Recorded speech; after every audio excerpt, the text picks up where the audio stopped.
Well, in this segment of Wealth Psychology at Sylvia Global Media, we are talking with Beth Greer, the author of Supernatural Home, and she not only reduced and healed a mass that was in her chest, but she learned a ton about what it is we're doing to our bodies by what we put in them. And this segment of the show is going to be focused on the foods that we eat, how she shifted her eating to change this growth in her body and get her health back, and other benefits that happened as a result of that. So welcome back, Beth. Really happy to have you here. Thank you. So as I was saying, after just a few days, the pain started going away, and so it. And that was when you were doing juice fasting and raw foods. That's what you said? Correct. I also took a look at what I was putting on my skin because our skin is not the barrier that we think it is. It allows in microscopic chemicals. So I switched out to all natural products, which I'll talk about later. And then Great. I took a look at what I was surrounding myself with, like my household cleaners and my mattress, and switched out to all natural. And within 6 months, the pain was gone. And then 6 months later, I had the tumor scanned and it had disappeared It disappeared completely. completely. Has it ever Yeah. come back? No, no, no, no. And it's been 11 years now. Wow. So, that was an eye-opening, awakening moment for me to discover that, our bodies are self-healing organisms. They're magnificent. And if we get out of if we get out of the way and put in only pure natural food and pure natural products on our skin and what surrounds us, we're part of nature. And we forget that. I think there's such a disconnect right now Yeah. with processed foods and convenience foods and all this, and it really is having an impact. And I feel like if people need to connect the dots and see that maybe their chronic cough could be caused by something in their home environment, maybe their headaches could be something that they're eating or drinking. Well, let's really dive in here in terms of what we put into our bodies. And I love how you said connect the dots because I wore my polka dots today. So that's perfect. We're looking at what are the things that we're doing to ourselves by what we're putting in our bodies, because nobody, nobody. And we're here to make sure that people have the healthiest bodies they can, because that's where true wealth starts. So and we're going to talk a little bit about the psychology around eating. And you talked about convenience, and even you said no real food. And I'm sure there might be some people tuning in saying, well, wait a second, I'm eating real food. Just because somebody else took some time to prepare it for me doesn't mean that it's not real. So I want to make sure we clarify, when you say real foods, you're meaning whole foods that have not been processed in any way, like buying a carrot instead of buying carrots that are already shredded and in some sort of dish, like a physical, like vegetable that you bought from the produce section, or meat that you've gotten from the meat department. Is that what you're saying? I'm saying that, but there's nothing wrong with eating shredded carrots. I'm talking about like boxed foods that are in boxes. Like I'll just give you this quick example. I love to go to like Safeway or Walgreens and then just sort of like pull off the shelf things that people are eating that they may not be aware of what is in the box or the product that they're using. So like I found this this is a Jiffy blueberry muffin mix, and so right on the label it says made with artificial blueberries. And so I'm thinking, what in the world could artificial blueberries be made of? Well, the picture looks great. I mean, the picture on the box is this yummy looking They're, blueberry muffin thing. right. It looks fantastic, right? And so it looks healthy, Yeah, it looks like, yeah, I want to feed that to my kids. Yeah, right? totally. Okay. So then if you look on the label, I mean, I really want people to become really good label readers and really pay attention to your labels. It's really key. And look for things that are have the fewest ingredients on your label. So this one has a lot of ingredients on the label. But the thing that stood out for me, okay, what do you think artificial blueberries are made from? Okay, hydrogenated lard. So, And yeah, a lot of people have a thought that maybe lard is not healthy for you. And then what does hydrogenated mean? Like, it's a word. hydrogenated, okay, so hydrogenated or partially hydrogenated, if you see those words, they it is a trans fat. They take a process where they inject it with hydrogen, and it completely makes it unavailable to our bodies in a way that nature intended. And so they're taking this with partially hydrogenated lard plus hydrogenated soybean and cottonseed oil, both of which are genetically modified. You need to know like, at least 80% of the soy in this country that's not organic is genetically modified, which means that scientists are going into a lab and playing with it. Again, it's not being able to be recognized in our bodies in a way that we can digest it easily and assimilate all the nutrients. So is And this then kind of like I've heard about like tomatoes and they wanted them to be able to ship more healthily, so they put like a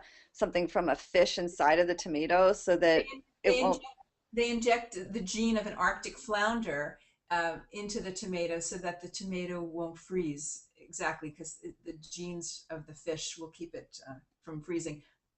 So, I can yeah, see like where in theory that it might make sense. Like scientists are like maximizing the use and the access to food, and it could be with positive intent, but it sounds like studies have shown that genetically modified foods may not be as healthful for our bodies as those that aren't. that's true. You know, I'm working with a pediatrician, Dr. Michelle Perro, and her children that come to see her. You know, so many of them have tummy distress and constipation, diarrhea, and digestive issues. And when she takes them off GM food or genetically modified food, their symptoms go away. Oh my gosh. Now, I was just thinking, oh, well, I just need to go to the produce section, so I'll just get a tomato or an avocado. If I buy something that's labeled organic, does that automatically mean that it's not going to be genetically modified? Absolutely, yeah. You want to stick with organic food. You want to, you know, shop in farmers markets when you can. And, you know, people ask me all the time, well, you know, organic food is more expensive. Is it worth it? It is worth it. Um, Pesticides, you know, they design pesticides to kill the Like the pests, the pests, the things that would eat the plant, that would yes, kill the plant. it attacks their stomachs and their brains, and so you know we're eating that as well. You know, the pesticides are not getting washed off, especially if you're eating something like a strawberry, for example, because strawberries they inject the pesticide into the root system, so it comes up into the flesh. So you can't wash that off. So apples have like a tremendous amount of pesticide residue on them, for example. So one way to avoid that is if you peel an unorganic apple, um, it would be safer, but then you're missing out on all the nutrients. The nutrients are right under the skin, and then you're missing out on the fiber and all that. Wow, it's such a so I just want to be really clear. So if I go to the produce section because I need to have whole foods and not processed foods, and I buy something that says that it's organic, or I go to the farmer's market and say that it's not going to be genetically modified, those aren't two separate things. Because couldn't they say, well, no, it's a fish gene, so that's organic too. A fish gene is not organic. Well, first of all, you know, here's one of my clients. She has a child who's allergic to soy, Hmm. and she's been feeding him salmon, and then and he's been fine with it. Then one day she fed him a salmon that she bought at the store, which was farmed salmon, and the child had an allergic reaction. And you know why? Because they fed the farmed salmon soy. Oh, wow. Okay, so we are what our animals eat in a way. So if you're not buying wild caught salmon or wild caught fish, farmed fish, you know, very often contains, well, first of all, farmed salmon, the farmers are putting orange food dye into their fish meal. That's what's giving it the orange color. Otherwise, they're feeding it corn and soy, and the fish would be gray. It wouldn't look like salmon. Oh So my you, gosh. Now, this is really important. I want to make sure we cover this in this segment in terms of what we put in our bodies. Because when I heard you say this at the Commonwealth Club, it was one of the reasons I wanted you on the show. Could you talk about food dyes and what they're looking at in terms of how they're impacting children? Because this is really important. yes, you know, in Europe, they ban artificial food dyes because they've done studies and they've discovered that when normal children eating artificial food dyes, the children have emotional reactions, behavioral, they'll have temper tantrums. So they've banned it. But here in America, uh, artificial food dyes are used routinely. Found in Kraft macaroni and cheese. It's found in the blue yogurt tubes that you squeeze, and um, yeah, and it's found in this blueberry muffin mix. In fact, there's three artificial And they colors in have to here. say artificial on the label if they've used artificial in it. It'll say colorant. It'll say specifically. It'll say something like I think it's called FDC color.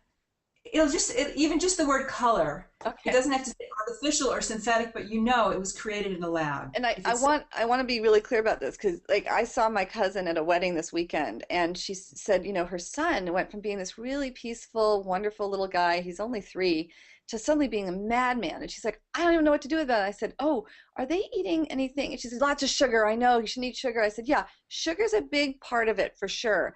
But I just learned if he's eating anything that has of dye or color in it, that might be having a huge impact on his behavior. Just try taking that out and seeing what happens. And I never would have known that if I hadn't heard you speak. So I'm so glad that you're so passionate about this. And I want to make sure we go on to our next segment because I want to have time for everything. And this is flying by.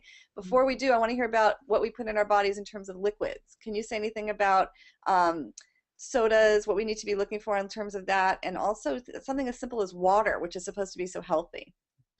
Yes, well, water, people are always asking me what's better, bottled water or tap water. Well, I say tap water if as long as you have a filter, a water filter on it, Hmm. because Associated Press did a survey of our tap water across the country, and they found, you're not going to believe this, but there are pharmaceutical drugs in our tap water in significant quantities. That means things like Viagra and birth control pills and antidepressants, anti-anxiety medication. It's in there, and we're drinking it.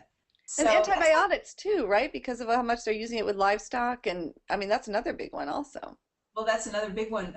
But in our own water supply, people are flushing down their old prescription drugs down the toilet, and they're also peeing them out. And so we're drinking all that. Wow. So something to think about. So easy solution is to get a water filter on your faucet and then carry around. Like I love to have either a glass or a metal um, a water bottle, and because I don't like to use plastic, because plastic's another whole issue. You know, Well, I'm not eating the plastic. I mean, why would that be an issue?